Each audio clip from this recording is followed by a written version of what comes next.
Da linda pátria estou muito longe, triste eu estou. Eu tenho de Jesus saudade, quando será que vou? Passarinhos, belas flores, fazem-me almejar as maravilhas e esplendores do meu celeste lar. Cristo me deu fiel promessa, vem me buscar. Meu coração está com pressa, eu quero já voar. Meus pecados eram muitos e culpado sou, mas o seu sangue põe-me limpo e para a pátria vou.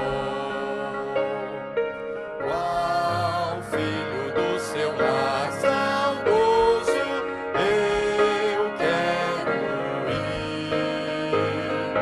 Qual passarinho para o ninho eu quero ao céu subir. É fiel a vida, é certa quando não o sei, mas ele me achará alerta, com ele ao céu irei.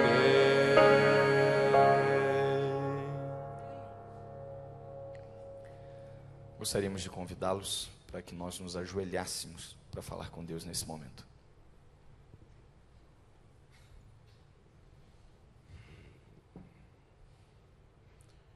Amantíssimo Pai, poderoso Deus, nosso Criador, Salvador e mantenedor de toda a vida. Obrigado pelo privilégio de estarmos mais uma vez reunidos na Tua casa de oração. Que nessa noite Tu possas derramar Teu Santo Espírito sobre Teu servo Janderson, ao abrir a palavra inspirada e nos transmitir a mensagem que Tu reservaste para esse momento. Que possamos absorvê-la, que ela nos dê força, nos dê poder para continuarmos e iniciarmos mais uma semana de atividades. Obrigado por tudo que tem nos dado, ser também com aqueles filhos Teus que não puderam estar aqui presentes nesse momento, que Tu derrame sua bênção sobre eles, unja-os e os abençoe também. Isso nós pedimos e agradecemos em nome de Jesus. Amém.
E já era noite escura, quis voltar, não consegui.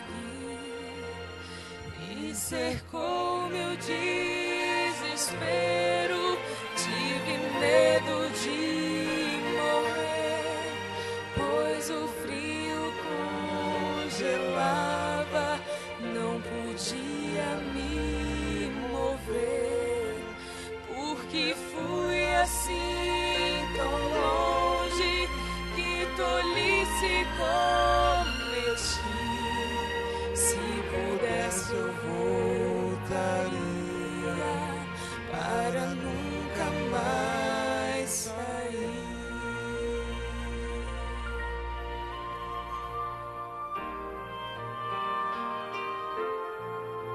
De repente ouvi ao longe uma voz tão familiar. Era o meu pastor chamando, quase rouco de gritar. Me avistou lá no penhasco e correu pra me alcançar. Me estendeu o seu cajado, conseguiu me resgatar.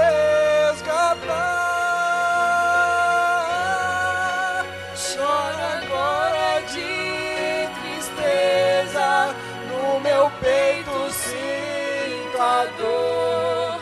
Dor maior é quando penso que deixei o meu pastor, que me abraça em seu peito e com força me sustém. Seu amor então me acalma e me faz sentir tão bem. Seu amor então me acalma e me faz sentir tão bem.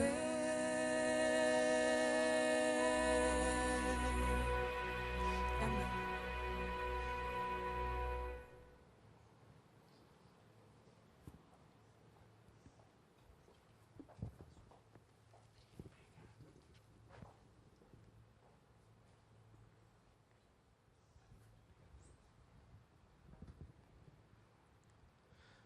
Quero agradecer por esse hino inspirador que nós ouvimos. Que tolice as vezes em que nós nos afastamos desse pastor, porque nele nós encontramos realmente alento para a vida. Não há esperança fora do Senhor. Então, todas as vezes que esse Senhor nos grita, como no tema que nós vamos estudar hoje à noite, é preciso que nós estejamos assim, de ouvidos abertos para ouvi-lo. Durante o estudo que nós temos feito das profecias, do livro do Apocalipse, uma das coisas que nós percebemos na primeira visão às igrejas, é que muitas vezes esse pastor pede com voz suave que os nossos ouvidos estejam abertos. Não é que os nossos ouvidos não estão abertos, mas o que ele na verdade está dizendo é que nós precisamos estar atentos nessa corrida que empreendemos na direção da Canaã Celestial. Eu quero pedir que seja projetado aqui o primeiro slide. E esse é o nosso tema, foco na profecia. Pode passar mais um. Dá uma paradinha aí. Algumas pessoas talvez estejam vindo hoje pela primeira vez. Então eu vou fazer assim uma breve recapitulação, porque nós paramos o estudo há mais ou menos 1 mês e 1 semana. Obrigado. Então eu quero saudar também você que nos vê pela internet. Se em algum momento vocês perderam algum desses estudos, não só os que aqui estamos, mas também aqueles que nos assistem de longe, todas essas mensagens, desde a primeira mensagem lá, meados do ano passado, elas se encontram disponíveis no site da igreja. Então, se você quiser tomar todas elas para acompanhar todo o conteúdo, isso está disponível. O Apocalipse, queridos, é um livro, como vocês já sabem, nós temos discutido aqui, aqueles que já vieram algumas vezes, é um livro que traz 8 visões. Tem uma parte introdutória, tem uma parte de encerramento, e entre a introdução e o encerramento, nós temos um conjunto de 8 visões. Nós estaremos hoje iniciando o estudo da visão das trombetas. Eu vou apresentar uma breve recapitulação daquilo que nós vimos anteriormente. As primeiras 4 visões do Apocalipse, que têm que ver com as igrejas, os selos, as trombetas e o grande conflito, compõem aquilo que nós entendemos como parte histórica do livro. Ou seja, esses acontecimentos narrados ali, eles estão praticamente todos cumpridos na história. Apenas assim, os elementos finais de cada uma dessas 4 visões iniciais, eles estão ou nos nossos dias ou ainda em algum momento futuro. Por exemplo, se a gente está falando das igrejas, nós vivemos o momento da igreja de Laodiceia. Se nós estamos falando dos selos, nós estamos ainda no 6º selo, porque o 7º selo é o momento em que há absoluto silêncio e todos somos levados para a Nova Jerusalém. E no 6º selo, a metade do selo tem alguns acontecimentos que se deram. Queda de estrelas, o escurecer do sol, a lua em forma de saco e de sangue. Isso aconteceu lá pelo final do século XVIII, século XIX. O fato seguinte que João vê na profecia dos selos é que o céu se recolhe, e então o nosso poderoso Senhor vem para reivindicar os seus desse mundo. Quando chegamos às trombetas, vocês perceberão que esses sinais também ainda estão para se cumprir no tempo e no fim. As últimas 4 visões do Apocalipse, estas estão todas no futuro. Elas têm que ver com as 7 últimas pragas, com a queda de Babilônia, o milênio e a nova Jerusalém.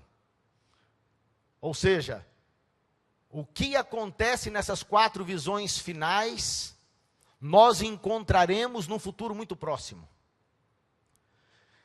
E uma outra característica do livro do Apocalipse é que ele foi dado a João em forma de espelho, ou quiasma. As visões se contrapõem uma à outra. Se você olha para a primeira visão e para a 8ª, você percebe que os elementos são os mesmos. A 2ª e a 7ª. E aí a 3ª e a 5ª e a 4ª e a 6ª. Veja só, quando nós estudamos as trombetas, nós estamos vendo Deus aplicando juízos severos para a advertência do mundo. Esses juízos são aplicados na terra, no mar, nos rios e fontes de águas, sol, lua e estrelas, escuridão, abismo e gafanhotos. No rio Eufrates e altas vozes clamam que o reino é de Cristo. Há advertências. Mas quando os juízos de Deus forem definitivos, então esses juízos punirão de forma extrema os habitantes desse planeta. E eles também se aplicam na terra, no mar, nos rios e nas fontes de águas e etc. Ou seja, Deus primeiro adverte e depois então ele realiza. Na visão de João, ele vê, portanto, 7 anjos que se acham em pé diante de Deus. E esses anjos recebem trombetas. Uma outra coisa que nós já nos habituamos a ver é que cada uma dessas visões tem uma cena introdutória. E essa cena introdutória nos leva ao templo de Deus, ao tabernáculo que foi construído na terra. Por exemplo, nesta visão, o anjo agora está de pé diante do altar onde estava o incensário de ouro, de onde subia a fumaça, em cheiro suave a Deus. Isso nos leva exatamente às cenas lá do santuário terrestre. O altar de onde sobe a fumaça, que simboliza as orações dos santos, nós vimos isso lá no estudo dos selos. agora nós vemos esse anjo com o incensário na mão, recebendo as nossas preces e entregando as nossas preces a Deus. Uma outra questão que nós vimos nessas 3 profecias que são paralelas, e o conceito de paralelismo profético tem que ver com profecias que acontecem no mesmo intervalo de tempo. Só que em cada uma dessas visões, em cada uma dessas profecias, Deus vai descortinando diante de nós fatos novos e diferentes daqueles que nós já conhecíamos. Ele vai ampliando a nossa visão. Então, por exemplo, a primeira visão que tem que ver com as igrejas, as cartas às igrejas, elas têm uma aplicação assim, muito para nós que vivemos dentro da igreja de Deus através dos séculos. Desde a igreja primitiva até os nossos dias. Essas mensagens, portanto, elas são praticamente para o povo de Deus, aqueles que aceitaram o Evangelho. Quando nós vamos para os selos, aí nós avançamos um pouco mais. Essa mensagem não é apenas para as igrejas. Porque Deus, na sua bondade e misericórdia, se você se lembra dos escritos de Paulo, Ele predestinou a todos para a salvação. E não apenas aqueles que comungam na fé. Então era o objetivo de Deus que todos de alguma forma o aceitassem e recebessem o Evangelho. E por conseguinte a salvação eterna. Então é nesse sentido que a mensagem dos selos agora, ela abrange mais do que os crentes. Ela abrange os crentes, mas também todos aqueles que tiveram a oportunidade de conviverem conosco. Isso faz sentido? Porque Cristo havia nos chamado, nos convocado, para que nós fôssemos postos como luzes no mundo, não escondidos, debaixo do armário, mas num lugar alto, no velador, e ali nós pudéssemos iluminar as pessoas à nossa volta. Então é nesse sentido que aqueles que conviveram conosco, nas Américas, na Europa, onde o cristianismo gritou alto desde a Idade Média até os nossos dias, essas pessoas pela sua vida deviam ser iluminadas. E finalmente, dentro das visões que nós já estudamos, estamos começando essa, a visão das trombetas, ela é ainda mais abrangente, não apenas a população cristianizada do mundo, mas também uma grande parcela dos muçulmanos, que representa o segundo maior credo nesse planeta. Alguma coisa entre 1,3 e 1,4 bilhão de pessoas. Então, a visão das trombetas também nos remete a eles. As 3 principais religiões monoteístas estão destacadas aqui: judaísmo, cristianismo e o islamismo. Veja só, foi-lhe dado ao anjo, do verso 2, muito incenso, para oferecê-lo com as orações de todos os santos, sobre o altar de ouro que se acha diante do trono. E da mão do anjo subiu à presença de Deus a fumaça do incenso com as orações dos santos.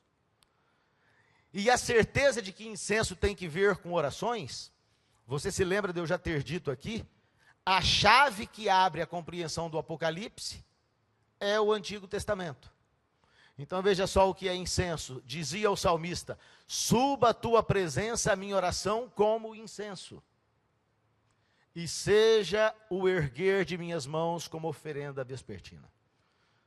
O que esse texto está nos dizendo é que todas as vezes que você para em algum momento do dia, seja ao amanhecer, seja ao entardecer, seja quando você se senta para uma das suas refeições, e se coloca na presença de Deus, o que Deus está dizendo para nós aqui, é que a sua prece chega a Ele. Nós não precisamos duvidar disso, porque isso é o que diz a palavra do Senhor. Agora veja que coisa estranha. O anjo toma o incensário, enche o incensário de fogo do altar. Então ele atira o incensário à terra. E quando isso acontece, há trovões, vozes, relâmpagos e terremoto. Seria possível que aquele que recebe as nossas orações para nos atender, de alguma forma também, traga punições sobre as nossas vidas? É isso que esse verso está dizendo.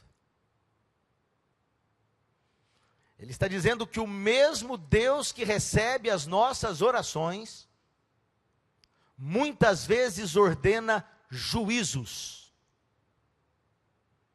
Ele toma do fogo do altar e o atira sobre a terra. E como consequência dessa ação do anjo, há desastres nesse mundo. É isso que esse verso está dizendo. Antes de prosseguir, eu quero falar para você que Deus de fato realiza juízos. Mas os juízos de Deus são diferentes dos desastres naturais que muitas vezes nós presenciamos. Às vezes a gente se pergunta assim: será que aquela tsunami da Ásia em 2004, isso foi um juízo de Deus? Ou essa ação é uma ação do inimigo de Deus? Há coisa de 2 anos atrás nós tivemos aquela outra tsunami no Japão. E eu me lembro que naquela oportunidade, você entrava assim nos sites da internet, nas redes sociais, e havia assim diversas opiniões postas ali, de teólogos, estudiosos da Bíblia, ateus. E alguns diziam: se esse Deus existe, ele é um canalha. Porque como é que ele permite coisas dessa natureza? Como é que ele age assim para punir pessoas? Teólogos diziam isso. Ateus diziam isso. O que a Bíblia nos ensina sobre juízo? As trombetas estão exatamente no contexto do juízo, para nós termos uma compreensão maior de quem é Deus, de como Deus age. A distinção entre aquilo que acontece nesse mundo como obra do inimigo de Deus e aquilo que de fato Deus realiza tem que ver com aquilo que nós encontramos na revelação. O que é que Deus nos diz? Antes de falar das características dos juízos de Deus, eu quero ler para você um pequeno texto de uma autora, Ellen White, que nós consideramos inspirada. E aqui ela vai nos falar sobre como pais terrenos deveriam dirigir os seus filhos.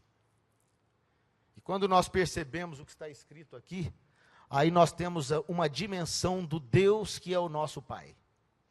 Ela diz assim, olha: ralhar e irritar-se nunca ajuda. Em vez disso, despertam os piores sentimentos do coração humano. Quando os vossos filhos cometem um erro e estão cheios de rebelião, e sois tentados a falar e a agir asperamente,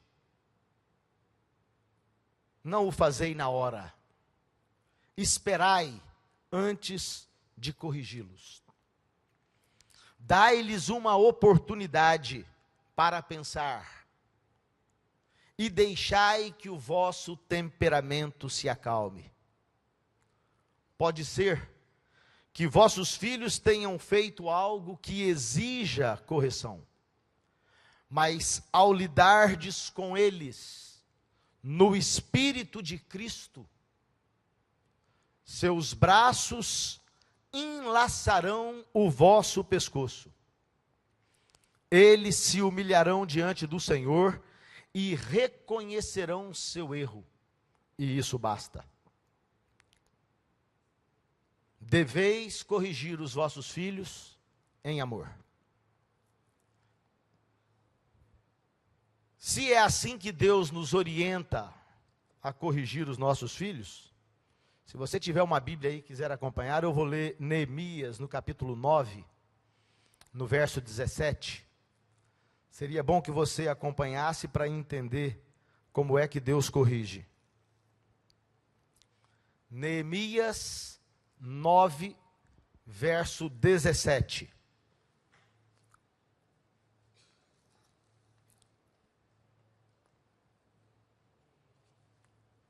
O texto diz assim: e recusaram ouvir-te,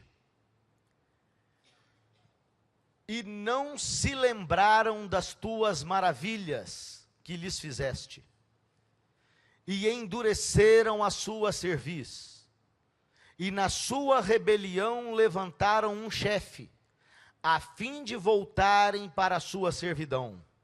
Porém tu, veja só agora a característica de Deus, mas tu és um Deus perdoador, um Deus bondoso e misericordioso, muito paciente e cheio de amor. Por essa razão não os abandonaste, mesmo quando fundiram para si um ídolo na forma de bezerro e disseram: este é o Deus que os tirou do Egito. Ou quando proferiram blasfêmias terríveis. Foi por tua grande compaixão que não os abandonaste no deserto. De dia a nuvem não deixava de guiá-los em seu caminho, nem de noite a coluna de fogo deixava de brilhar sobre o caminho que deviam percorrer. Ou seja, queridos, a Bíblia diz que Deus estabelece juízos, mas é assim que Deus age, com amor, com paciência. Mais tarde Pedro diria que ele é longânimo para conosco, não querendo que ninguém se perca, senão que todos venham ao arrependimento.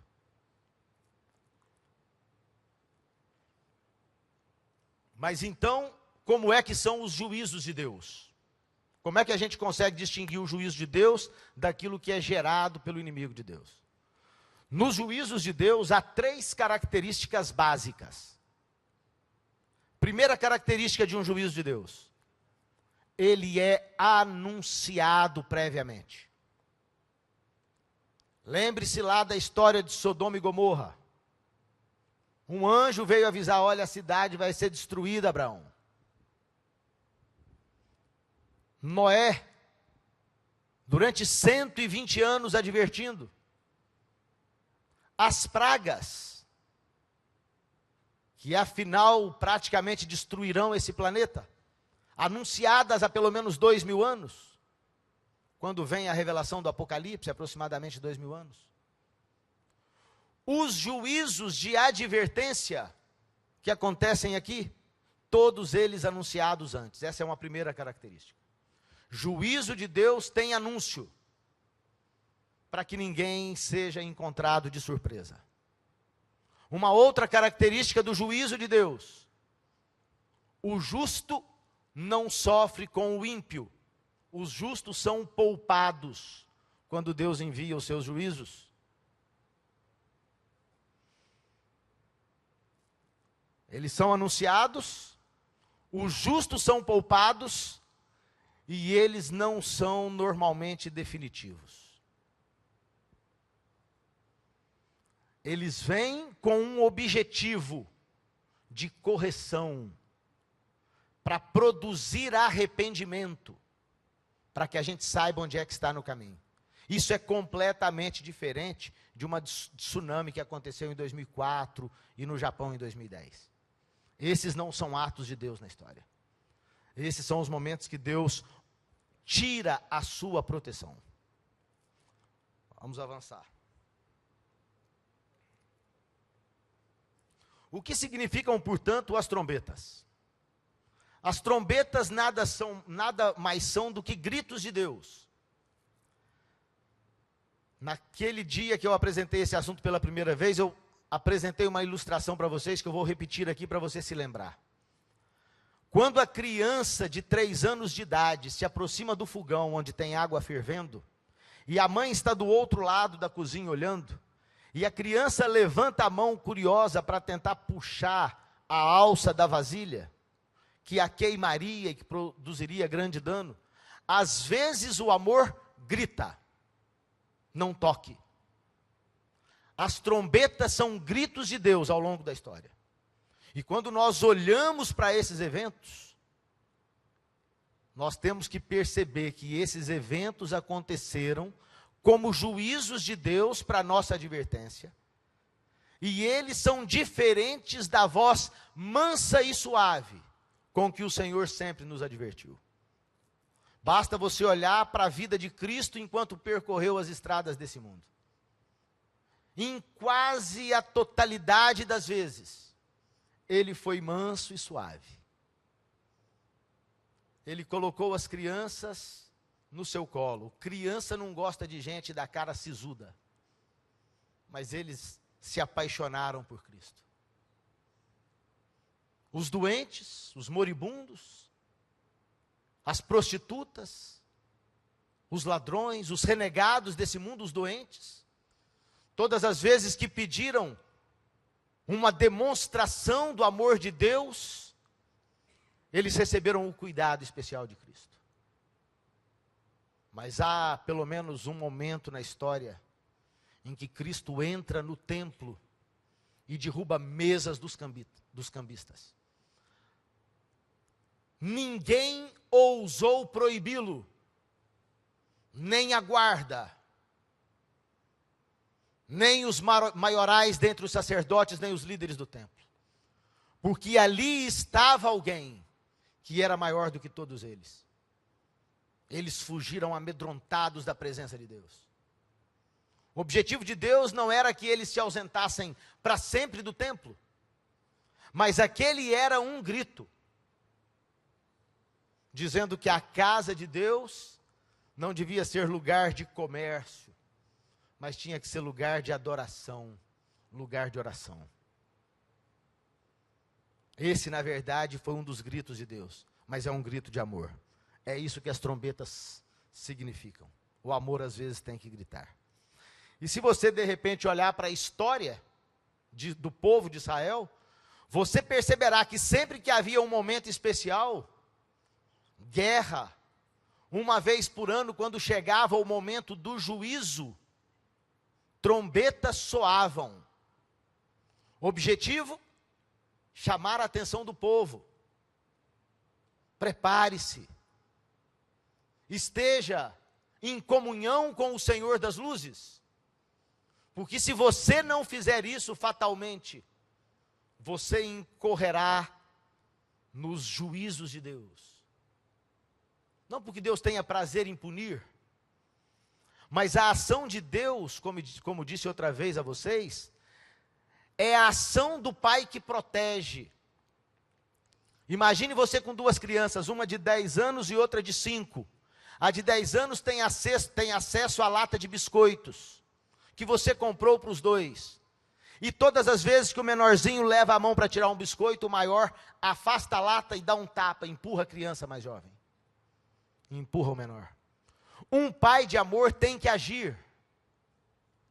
Então, na história desse planeta, muitas vezes, muitos homens e mulheres foram impedidos de colocar a mão na lata de biscoito. O evangelho eterno. E nesse sentido, às vezes, Deus tem que punir pessoas que estão impedindo que a sua glória seja derramada sobre todos em abundância. Tem aqui mais alguns textos. Isso tem que ver com a correção. Aquele que ouve a correção e atende, esse é sábio. Quem são punidos? O amor nos pune para nos arrependermos e para modificarmos o curso das nossas vidas. E muitas vezes o amor pune os nossos inimigos, a fim de proteger-nos da sua crueldade. Você sabe que se esse mundo estivesse entregue ao príncipe das trevas, nada restaria aqui. Então, muitas vezes, Deus restringe a autoridade dele sobre esse planeta. Porque, embora a guerra tenha sido perdida, a batalha tenha sido perdida na cruz, ele ainda ousa agir como se esse mundo fosse a casa dele. E isso não é verdade. E como são as punições de Deus? Muitas vezes ele tira a sua proteção de nós, e nós acabamos incorrendo nas consequências dos nossos próprios erros. Judas é um exemplo disso. Deus tira a proteção dele, o inimigo fala ao seu ouvido, e ele entende, não há mais esperança para mim. Então eu me jogo dessa árvore com a corda amarrada ao pescoço, e dou cabo à minha vida. Havia esperança para Judas? Toda a esperança. Muitas vezes ele remove sua proteção, permitindo que outras pessoas nos punam. Basta nós olharmos, por exemplo, para a história de Israel.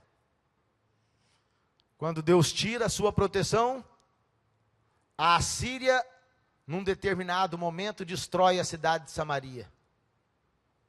100 e poucos anos depois, Jerusalém não se emenda, não aprende com os gritos de Deus. Então agora os babilônios entram e destroem a casa de Deus. Levam tudo aquilo que havia sido construído por Davi, para adoração, para louvor. Por quê? Porque eles preferiram adorar deuses que não respondem, deuses que não falam. E finalmente, Deus realiza os seus juízos. Vamos então à primeira trombeta. O primeiro anjo vem, toca a trombeta e então há saraiva e fogo misturados com sangue. E eles são atirados à terra. Bom, converteu as suas chuvas em saraiva e fogo abrasador na sua terra. Isso significa destruição. Saraiva e fogo.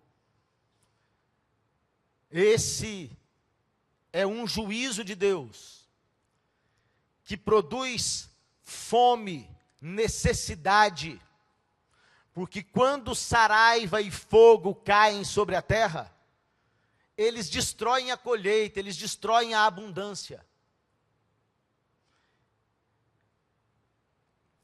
E então foi queimada a terça parte da terra e das árvores e também toda a erva verde.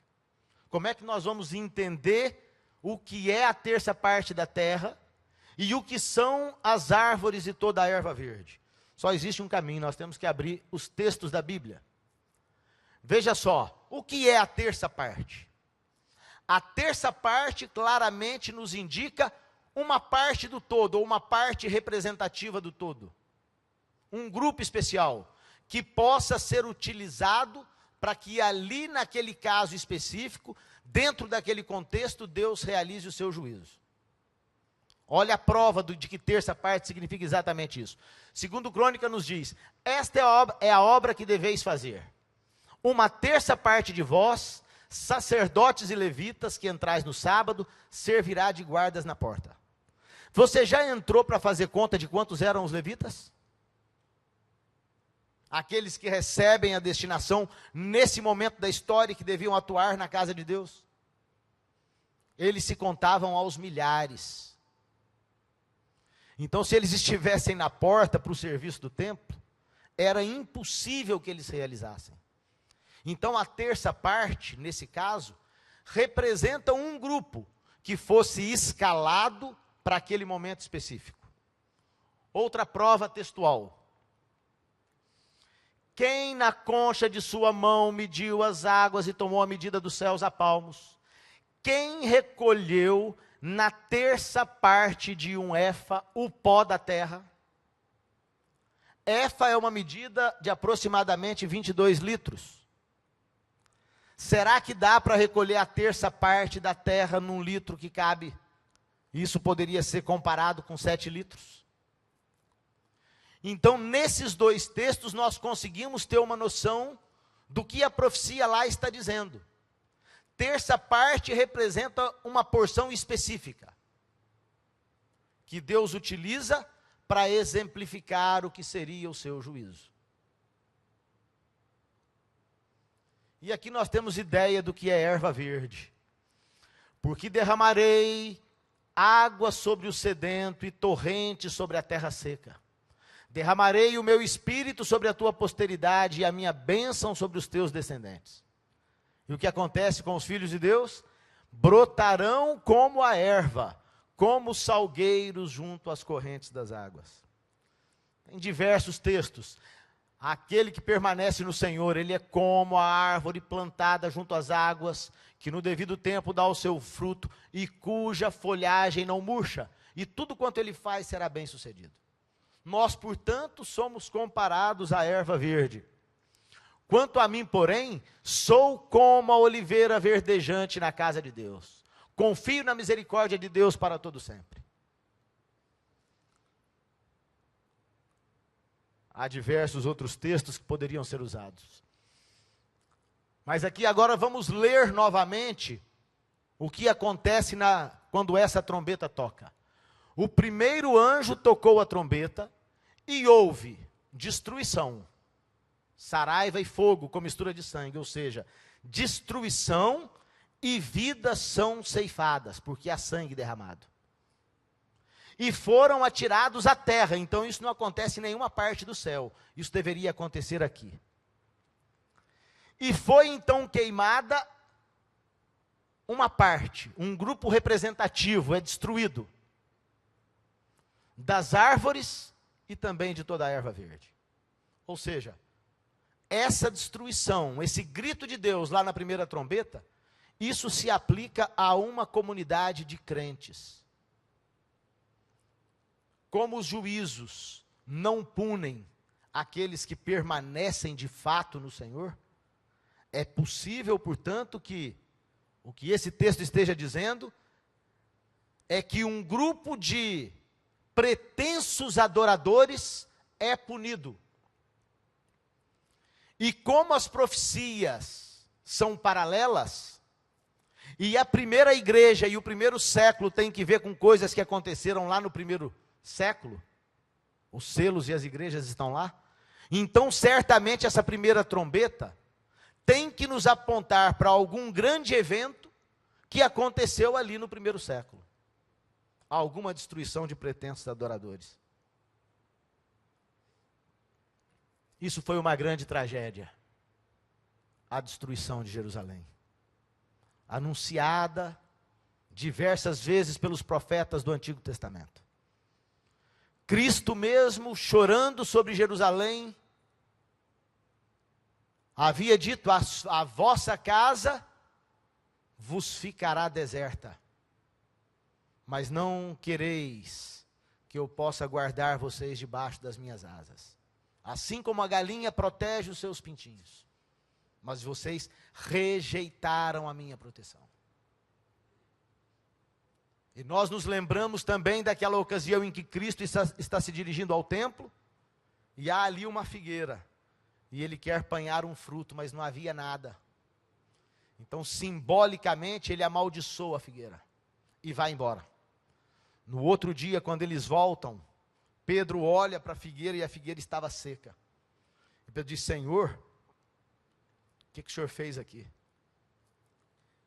Cristo não dá detalhes a ele, mas na verdade, aquilo era um símbolo do que haveria de acontecer com a destruição de Jerusalém. Não restaria pedra sobre pedra.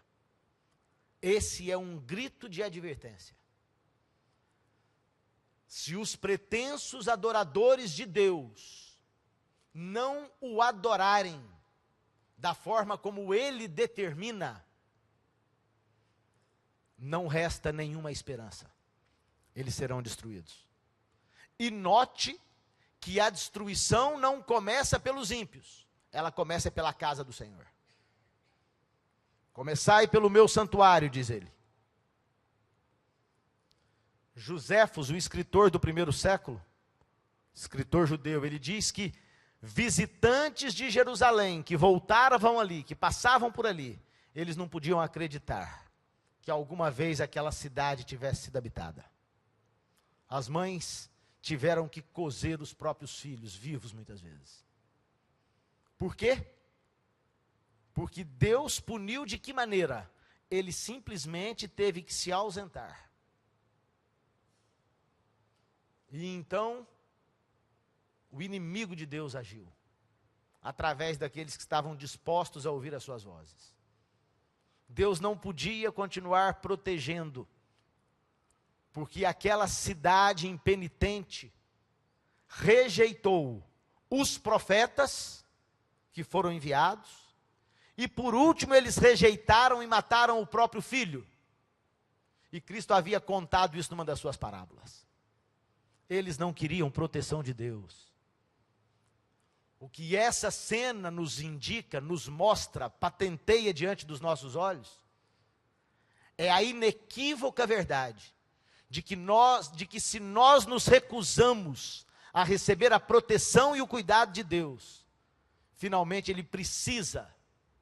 Ele não pode manter-nos cativos, porque Ele é o Deus da liberdade, é o Deus do livre-arbítrio. Então Ele permite que você e eu soframos os reveses nas nossas vidas. Se essa é a nossa escolha, é isso que nós teremos. Ele não força ninguém. O Senhor te chamou de oliveira verde, formosa por seus deliciosos frutos, mas agora, a voz de grande tumulto acendeu fogo ao redor dela e consumiu os seus ramos.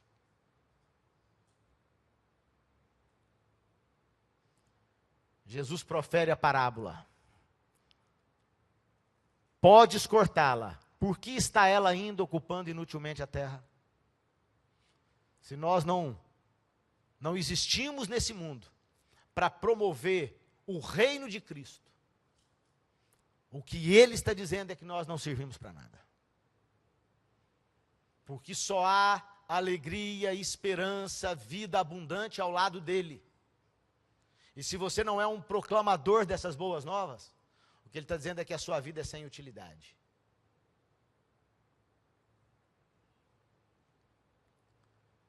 Jerusalém, Jerusalém, que matas os profetas.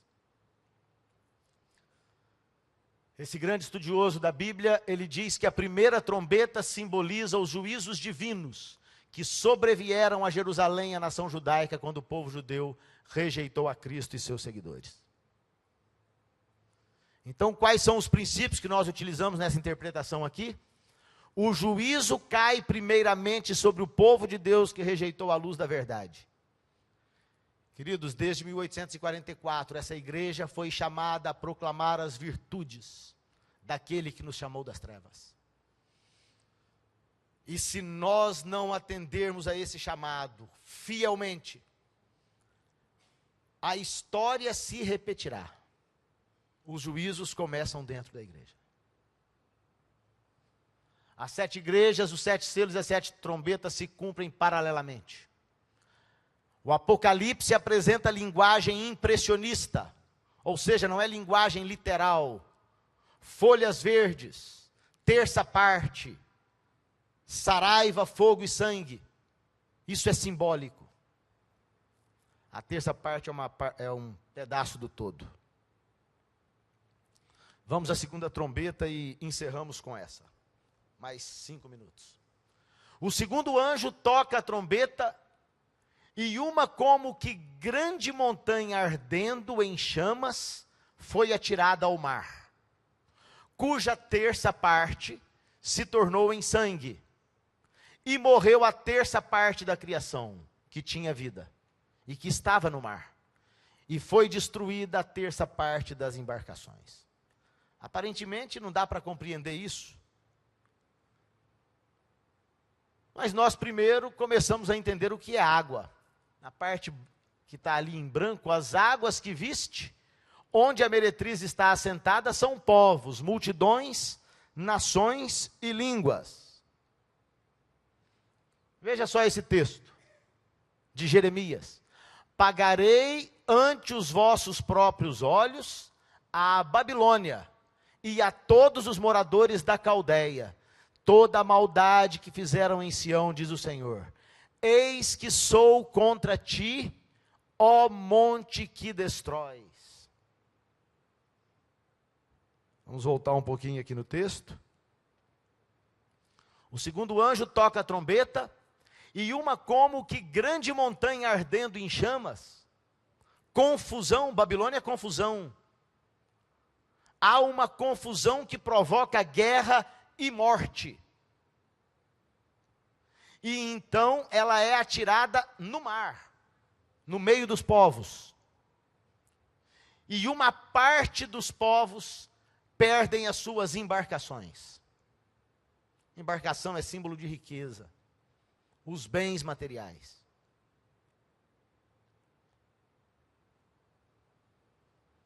Mervyn Maxwell diz isso. Portanto, o mar da segunda trombeta é o mar da humanidade. A criação que tinha vida, existente no mar e seus navios, são pessoas e suas possessões materiais. A montanha ardente que é lançada ao mar e que destrói os que habitam no mar e seus navios, são rapinantes tribos invasoras, que provocam confusão. E que destrói os que habitam no mar e seus navios. Um complexo de povos hostis que se infiltram em algumas seções do mar da humanidade. Tal invasão ocorreu no último século do Império Romano Ocidental, entre 378 e 476, à medida que os 10 reis de Daniel avançavam pelas fronteiras de Roma. Portanto, o segundo anjo, quando toca a sua trombeta, Deus está apresentando uma advertência. Essa advertência tinha que ver com o mar da humanidade. E ela se aplica a Roma. Veja que interessante. Roma, através de Tito, é que havia punido Jerusalém, porque Deus tira a sua proteção.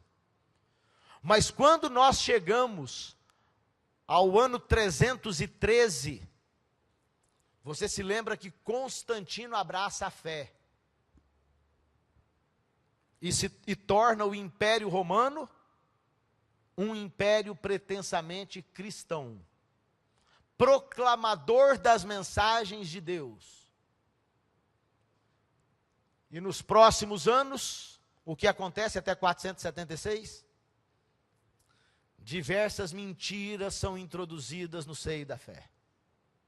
Então o Império Romano, que advoga para si o direito de ser o representante de Cristo através de uma igreja que é reconhecida pelo Império e que se associa ao Império, dá o sonido errado na trombeta. E quando isso acontece, Deus tira então a sua proteção do Império Romano, assim como havia tirado de Jerusalém. E o Império Romano é destruído. Tribos bárbaras o destroem. A segunda trombeta representa juízos que cairiam sobre o mundo romano ocidental. A primeira e a segunda trombetas, portanto, formam um par. E você vai perceber que a terceira e a quarta trombetas formam um outro par. E você vai perceber que as outras 3 trombetas formam agora elas juntas um trio. As 3 últimas trombetas estão associadas a grandes gritos. Ai, ai, ai. Assim dizem os anjos quando elas são tocadas. A primeira e a segunda trombeta, portanto, que é onde nós terminaremos aqui, a primeira trombeta nos aponta para a destruição de Jerusalém no primeiro século. Isso é uma advertência para nós. Aqueles a quem foi dada muita luz. Aqueles que recebem muita luz, recebem também da parte de Deus uma grande incumbência. E quando dão o sonido errado na trombeta, Deus retira a sua proteção e eles são punidos. E essa é uma ação do inimigo de Deus. Porque Deus havia cuidado carinhosamente, cuidadosamente desses filhos durante muito tempo. Você se lembra dos mandamentos com promessa, que Deus realiza misericórdia a milhares de geração daqueles que guardam os seus mandamentos e são fiéis às suas leis. Mas há um limite. Quando Deus então retira a sua proteção por desobediência, o que acontece é destruição. Isso aconteceu com o povo judeu no primeiro século. Anos depois, isso voltaria a acontecer com o império, que imaginava-se todo poderoso, e que se imaginava ainda com mais poder quando Constantino abraça a religião que não se calava, os crentes que não se calavam, que preferiam a boca dos leões, preferiam ser queimados junto a estacas. Quando ele acolhe esse reino, acolhe essa fé, ele obriga que a pureza dessa fé se misture com aquilo que vem das trevas. E a lei de Deus é substituída, e Cristo é excluído do cenário. E quando isso acontece, Deus então tira a sua proteção desses crentes. E então esse império é dividido. Essas advertências, eu concluo aqui, elas precisam nos dizer alguma coisa. Se você permanece nos caminhos de Deus, de forma leviana, se você abandonou os caminhos de Deus e se afastou dele, tenha em mente que Deus não poderá proteger a sua vida para sempre. Nós não estamos nesse mundo como se isso fosse um parque de diversões. Nós estamos enfrentando uma guerra. De um lado, as hostes do inimigo. Do outro lado, estão as hostes da luz. Pense bem, onde é que você está depositando a esperança da sua vida? Deus abençoe você.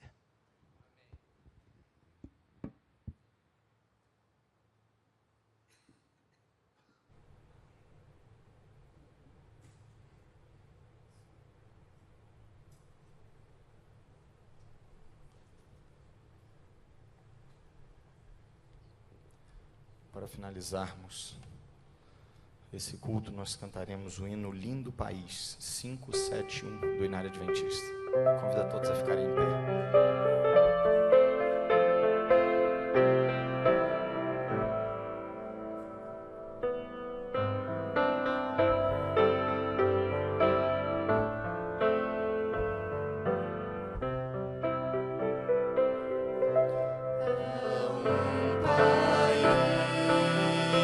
Nas terras de além rio, cheio de flores,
nosso Deus, nós queremos agradecer pela sua misericórdia e pela sua paciência. Sabemos que o Senhor é longânimo para conosco, senão já não estaríamos aqui, teríamos sido consumidos e completamente destruídos. Mas nós aceitamos a sua bondade e o seu amor, o seu convite, para que estejamos ao seu lado para sempre, Senhor. Registra isso no seu livro, registra a decisão do nosso coração nessa noite. Nós queremos permanecer em Ti. A sua promessa é que aquele que vem ao Senhor jamais será lançado fora. Nós reclamamos o cumprimento dessa promessa na nossa vida. Pedimos que o Seu Espírito nos possua, que os Seus anjos sejam barreiras à nossa volta e nos protejam do mal. Nos entregamos ao Senhor, confiando nos méritos eternos alcançados no Calvário. Amém, Senhor.